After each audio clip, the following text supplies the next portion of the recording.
Hello everyone, I'm Meteorologist Charlie Ironmonger. Thank you so much for joining me today for your noon news and weather update from the First Alert Desk. Now we've got news out of Craven County where a man is now wanted for an alleged home invasion that happened on Monday. Marcevix Frazier is wanted for felony breaking and entering to terrorize, assault with a deadly weapon, second-degree trespass, injury to real property, and cruelty to animals. Deputies say they were called to a home on George Road after a man with a knife kicked in the front door. The homeowner's dog got in between the suspect and the victim, the suspect hitting the dog in the face. Now, anyone who knows the whereabouts of 25-year-old Frazier should call deputies at 252-636-6620. You can find that number at the bottom of your screen. Now, we also want to highlight a boil water advisory that has finally been lifted in Hamilton in Martin County. The town of Hamilton lifted the boil water advisory following a water main break. Now, the town says that tests have come back and they've all shown no contamination in the water. On Sunday, just after noon, Hamilton officials said there was a water break in the main line, leading to residents being left with low pressure or no water. Again, the water advisory, the boil water advisory, has been lifted. And now for your weather forecast. It's a sunny day out there right now. Air temperatures on their way up thanks to obviously sunny skies, but more so southwesterly winds. And as we head through the next 24 hours, we are going to see an adjustment again. We're going to go from from sunny skies today to cloudy skies coming up for tomorrow and rain opportunities on the way. Not looking at a ton of rain, but we're certainly going to be seeing more rain coming up for tomorrow than what we have experienced so far this week. Here is kind of a look at how it's all going to come together. Over eastern North Carolina right now, it doesn't look like any specific system is close to us. But ironically, it is all the systems that are a ways away from us that are all going to essentially kind of be coming together to push quite a bit of rain across eastern North Carolina, but they're going to do so in a segmented fashion. We've got one area of low pressure over central Texas, another one over northern Michigan, and another one back towards, kind of looks like the northeastern corner there of Wyoming, or out of the southwestern corner of South Dakota. That's where the other low pressure system is. Now, all three of those, again, are going to be impacting the east coast of the U.S. starting tomorrow and lasting through Thursday morning. But let's zoom the picture in and see what we've got outside right now. Looking at clear skies across the east. Here's a view through our Washington cam. Again, enjoying beautiful blue Belthaven. Not a whole lot different. Again, looking at gorgeous sunny skies right now overlooking the Pungo River. And as far as air temperatures go, most of us right now in the low to mid 50s. We do have Oriental currently coming in at 47 degrees, a little bit cooler right now, at least at that reporting station. But most of us, again, noticeably warmer than where we were yesterday at this time. That warmth, it's not going away today. It may go away as we head into Thursday. That's when, again, the cold air really starts to rush in. But before that happens, again, we are going to be looking at a southwesterly wind flow that will last all the way through today and tomorrow, keeping those air temperatures from getting too chilly. Anticipating, again, more of a 6 to 12 mile per hour breeze later on this afternoon. Right now, we're kind of at the lower end of that range, but still kind of falling in with most of our reporting stations showing about a 6 to 10 mile per hour breeze. Now, later on this afternoon, air temperatures back up into the upper 50s. Going to feel very nice. If you haven't gone for a walk so far today, I highly encourage you to do so this afternoon because, again, tomorrow, by this time, we are going to be dealing with some light rain showers out there. So if you're hoping, again, to get some outdoor time in, today is a great day to do it. In fact, I'm going to try and go for a bike ride later on this afternoon with my daughters, and that will be our outside time for the day. Obviously, they get recess. I don't, so you gotta do what you can do. Anyways, tomorrow morning, starting out above freezing, but a little bit cooler than, again, where we were earlier, where we're going to be coming up over the next few days. 37 degrees by 7, 54 by noon, and likely topping out a little bit cooler tomorrow than where we were today. Today, again, 58, 59, possibly 60 degrees. Coming up for tomorrow, it's looking more like the mid-50s. Now, is anybody really going to notice the temperature difference between today and tomorrow?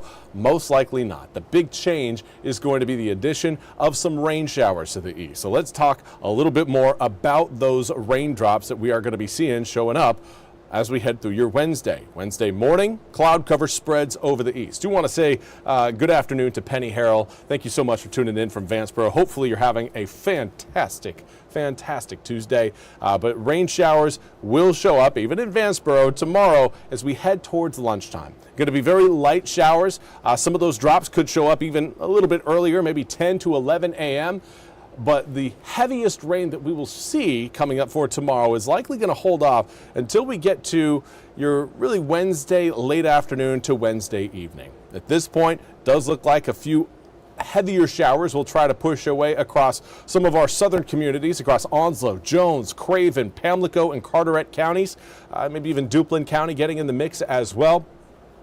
But certainly not looking at any sort of major heavy rain showers. They'll be heavier, but obviously the early showers are going to be fairly light. Now that whole system pulls its way off the coast by the time we get to midnight. It will only be backed up again by another area of rain. Now you can see it back towards the west on the western side of I-95, and that will be sweeping through the east technically during the early hours of Thursday morning. Most of us, by the time we wake up, certainly by the time we reach 10 a.m., all those drops are going to be off the coast, but it does again give us kind of a double hit in terms of rain chances over your Wednesday night into Thursday morning. A relatively short time period in the grand scheme of things, but we're going to get 2 rounds of rain from 2 different systems across eastern North Carolina, all within that overnight time period. Do want to say good afternoon to Elaine Nichols.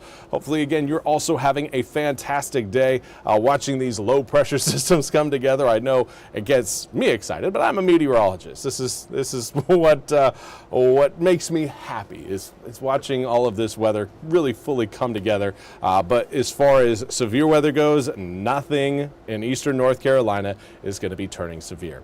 Good news there. We could certainly use some rain showers, though, so getting these fronts moving through eastern North Carolina and getting them to, again, give us a little bit of some moisture is certainly a good thing. But behind those 2 cold fronts, high pressure is going to take over. That means sunnier skies, but colder air temperatures. Usually in the summertime, highs usually give us some warmer temps. In the wintertime, they tend to lead to colder air temperatures.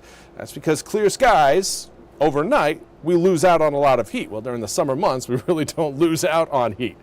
So that leads those highs to be warmer during the day. Regardless, air temperatures down from the upper 50s from today into tomorrow, down into the low 40s for your Thursday and Friday. It's going to be a cold one out there, especially looking at those overnight lows, 20 degrees flat overnight Thursday night into Friday morning. That means some inland areas, and those of you watching a little bit closer to either I-95 or closer to Virginia could end up seeing air temperatures in the teens. So areas around, Rocky Mount, Roanoke Rapids, Tarboro, Windsor, Oak City, I would even throw Coleraine, Trapp, Edenton, Elizabeth City. You guys are likely, again, going to be in the teens early on Friday, so make sure you have a warm jacket at the ready. You're going to want it when you head out the door on both Thursday and certainly on Friday. Saturday, back into the mid-50s, only briefly. Another cold front rolls in, knocking air temperatures right on back down into the mid-40s to upper 40s for Sunday and, of course, Martin Luther King Jr. Day coming up next Monday. Now, of course, we're really not going to be gaining any heat after we get done with MLK Jr. Day, because we'll take 48 degrees and turn it right around to 42 degrees on Tuesday as more of that northerly air continues to push into eastern North Carolina, driving those air temperatures down. It's January. I know it didn't feel like January last week, which it's judging by the numbers, it wasn't January last week, but this week we are back to what we consider seasonable weather. It is cold, it is clear, it is relatively dry, other than, of course, the rain showers that are going to be showing up for tomorrow. Now, again, do want to, give a shout out to both Penny and Elaine for joining me over on Facebook. If you guys ever have any questions about your forecast, please throw them over in our Facebook comment section. I do keep an eye on the comment section as we go through these top of the hour hits. And if you guys have a question, I would love to answer it. If you've got a meteorologist at your fingertips and you're itching for more information about the weather, I'm here to help you out. But that's all we have time for today's, looks like noon, news and weather update. We will have more news and weather coming up at the top of the hour. Until then, have a fantastic rest of your Tuesday. We'll see you back here at 1.